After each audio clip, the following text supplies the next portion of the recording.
আমাদের কাছ থেকে কাটমানি 5,000 করে টাকা টিএমসির যে আমাদের গ্রাম সভাপতি কালীপদ সিং সর্দার, সুব্রত কুইরি, আপনারা আরো আছে বাকিগুলা, সেই তারা সবাই মিলে আমাদেরকে নিয়েছে। আমাদের কাছে তুমি বলেছো, আমি তোমাকেই বলবো, আমি পরিষ্কার কথা বলছি। হ্যাঁ, যে তুমি চাপ দিয়েছো, যদি 5,000 টাকা তুমি না দাও, তোমার কিন্তু দ্বিতীয় কিস্তি ঢুকবে না। আবাস যোজনায় কাটমানি নেওয়ার অভিযোগ তৃণমূল নেতাদের বিরুদ্ধে কেন্দা থানায় লিখিত অভিযোগ জানালো উপভোক্তারা। আবাস যোজনার বাড়ি পাইয়ে দেওয়ার নামে উপভোক্তাদের কাছ থেকে 5,000 টাকা করে কাটমানি নেওয়ার অভিযোগে উত্তপ্ত হয়ে উঠল পুরুলিয়ার কেন্দা থানার তুরাং গ্রাম। এই ঘটনায় এলাকায় এক ঝাঁক তৃণমূল নেতা ও পঞ্চায়েত প্রধানের স্বামীর বিরুদ্ধে কেন্দা থানায় লিখিত অভিযোগ দায়ের করেছেন গ্রামবাসীরা। স্থানীয় সূত্রে জানা গেছে, কেন্দা থানার অন্তর্গত তথা মানবাজার 1 নম্বর ব্লকের কামতা জাঙ্গিদিরি অঞ্চলের তুরাং গ্রামে অতীতে যারা আবাস যোজনার ঘর পেয়েছিলেন তাদের কাছ থেকে 5,000 টাকা করে নেওয়া হয়েছিল বলে অভিযোগ। এই দুর্নীতির প্রতিবাদে এবং টাকা ফেরতের দাবিতে আজ সকালেই গ্রামবাসীরা অভিযুক্ত বেশ কয়েকজন তৃণমূল নেতাদের বাড়িতে ঘেরাও করে বিক্ষোভ দেখান। অভিযুক্তদের তালিকায় রয়েছে তৎকালীন বুথ সভাপতি কালীপদ সিং সর্দার, বর্তমান বুথ সভাপতি রাধানাথ মাহাতো, পঞ্চায়েত প্রধানের স্বামী রঞ্জিত মাহাতো এবং দলীয় সদস্য সুব্রত কুইরি, গণেশ মাহাতো, অশোক মাহাতো, অমূল্য মাহাতো সহ আরো বেশ কয়েকজন। পয়সা আনতে কালী সিং সুব্রত, আমরা বলি ঘুরে এলো, পয়সা দিব 5,000 টাকা, বলছে না তাহলে টাকা জমা তোমাদের হবে নাই। তখন আমরা কি করলি, আমরা লোকের থেকে ধার করে আর আমরা 5,000 টাকা দিয়েছি। টাকা দিয়েছো কালী সিং কে সুব্রত দিয়েছো 5,000 টাকা বলছে, না দিলে বলে কিস্তি ঘুরে ঢুকবে না, অসুবিধা হবে। তখন আমরা চাড়ে বুঝে যাই, বলি কি জানি আরে না ঢুকলে তখন আমরা টাকাটা ফাঁকেই যাবে, সেই হিসাবে আমরা দিয়েছি 5,000 টাকা। আচ্ছা, তোমরা দিয়েছো, কাকে দিয়েছো? কালী সিং সর্দার, সুব্রত কুইরিও ছিল, আমি আর ভলুদা, আমরা দুজন ভলুদা দিলে, ভলুদা তুই আর আমি দিয়েছি নেক্সট না না পাই নাই। আমি পয়সা সম্বন্ধে আসছি, আর যে ওদের উপর বললো যে পয়সা তোমরা ঘর দিচ্ছি তো, তাহলে পয়সা 5,000 তোমাকে লাগবে আগে। বলে কিসের জন্য?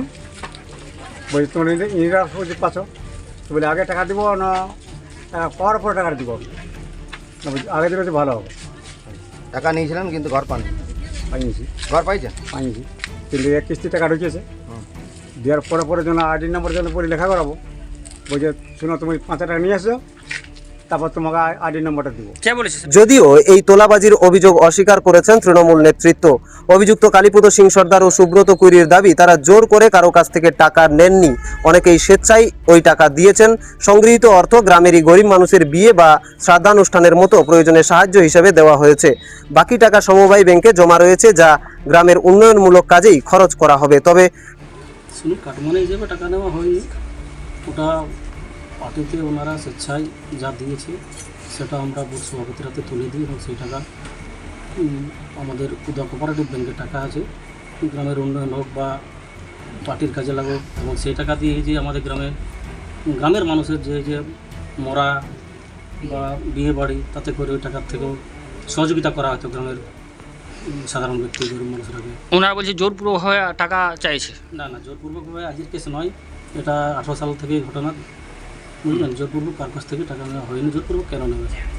আমি কারো কাছে কাটমানি দেওয়ার পয়সা নিয়ে ওরা পার্টির সাহায্যার্থে আমার বাড়িতে এসে দিয়েছে। আমি কারো বাড়িও যাই নাই বা কাউকে প্রেসারও দিই নাই, এবং সেটা পার্টি ফান্ডে জমা যে টাকা সেটা কোঅপারেটিভ ব্যাংকে আছে। এবং যারা এমনি মানুষ, কেউ মেয়ের বিয়ে দিতে পারছে না, কারো বাবা শ্রাদ্ধ, তারাকে সাহায্য করা হয়েছে 1,000, 2,000। আপনারা কি জোরপূর্বকভাবে ওই টাকা নিয়েছিলেন? না না না, তারা কি স্বেচ্ছায় দিয়েছে? ওরা স্বেচ্ছায় দিয়েছে। এখন চাইছে ওরা নাকি ফেরতের দাবিতে আপনার বাড়ির কাছে এসেছে, তো আপনারা ফেরত দেওয়ার কথা বলেছেন কি? না, ফেরতের কিছু নাই, যে টাকাটা আছে উদয় কোঅপারেটিভ ব্যাংকে, আপনাকে পাসবুক আমি দেখাবো, এবং সেটা মানুষের উন্নয়নের জন্য আমরা ব্যয় করি। আপনারা দেখছেন রূপসী বাংলা মিডিয়া।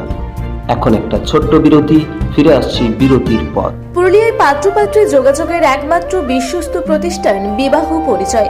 আপনার মনের মতো জীবনসঙ্গী খুঁজতে পাশে রয়েছে বিবাহ পরিচয়। তাই আর দেরি না করে আজই যোগাযোগ করুন বিবাহ পরিচয়। Municipality commercial complex, 2nd floor, Chaibasa road, opposite PWD office, Purulia. Mobile নম্বর 9232440272। ফিরে এলাম বিরতির পর। আপনারা দেখছেন রূপসী বাংলা মিডিয়া। তৃণমূলের এই যুক্তিতে শান্ত হননি গ্রামবাসীরা। তারা বিকেলে একজোট হয়ে কেন্দা থানায় গিয়ে লিখিত অভিযোগ জানান অভিযুক্তদের বিরুদ্ধে। ঘটনার তদন্ত শুরু করেছে পুলিশ। আমরা থানায় এসেছি। আমরা 2018-19 সালে আমরা প্রধানমন্ত্রী আবাস যোজনা পাই। তাতে আমাদেরকে গরিব মানুষ, আমাদেরকে সরকার অনুদান দেয়। তাতে সেই অনুদান পাই আমরা 2018-19-এর মধ্যে। তাতে আমাদের কাছ থেকে কাটমানি 5,000 করে টাকা টিএমসির যে আমাদের গ্রাম সভাপতি কালীপদ সিং সর্দার, সুব্রত কুইরি, আপনারা আরও আছে বাকিগুলা, সেই তারা সবাই মিলে আমাদেরকে নিয়েছে। আমাদের সবাই নামগুলো সবারই তো আমার মুখস্থ ঠিক হচ্ছে না। রাধু মাহাতো, বলে বলে চল, আমি রথু আছে, বৃহস্পতি, গণেশ মাহাতো, অশোক মাহাতো, অমূল্য মাহাতো, চিত্ত মাহাতো, এরা সবাই মিলে আমরা বলি না, আমরা দেখো আমরা এটা ঘরের জন্য দিয়েছে টাকাটা, আমরা এই পয়সা দিব না। তখন আমাদেরকে বলল যে যদি না দিবে তাহলে তোমরা পরের কিস্তি টাকা পাবে না, পরের কিস্তিটা কেন ঢুকবে না টাকা, তোমাদেরকে 5,000 করে কাটমানি টাকা দিতে হবে। পার্টির ফান্ড বলে নিয়েছে তারা। আচ্ছা, পার্টির ফান্ড বলে 5,000 করে টাকা আমাদের কাছ থেকে নিয়েছে জোর করে। আমরা তখন ভয়ে দিয়েছি যে 5,000 টাকা দিয়ে যদি আমরা 60,000 পাই, আমরা ভয়ে দিয়েছি।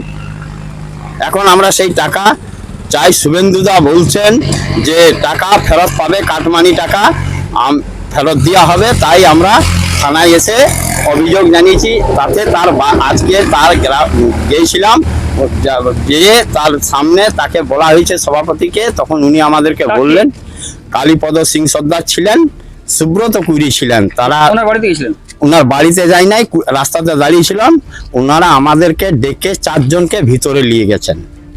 4 জন আমরা বললো চলো এখানে এত লোকের সামনে তো হাওমাও হবে, একটা সমালোচনা ভিতরে যেয়ে করব। তারা বললেন 2018 সালের কেস, আপনারা এতদিন পরে আমরা তখন এতদিন ভয়ে আমরা করতে পারি নাই। তখন তো টিএমসি রাজ ছিল। টিএমসি রাজ্যে আমাদের কথা কি পুলিশ প্রশাসনেই শুনবে না কোনো নেতা মন্ত্রী শুনবে? হ্যাঁ, ওনাদের তো সব নিচ মহল থেকে উপর মহল পর্যন্ত ওদের। আজ আমরা সেই সুযোগ পেয়েছি, তার জন্য আমরা সেই সুযোগে পুলিশ প্রশাসন পেয়েছি, অথচ আমাদের নেতা মন্ত্রী পেয়েছি, তার জন্য আমরা এসেছি। মানবাজার থেকে দীপু পরামানিকের রিপোর্ট, রূপসী বাংলা মিডিয়া।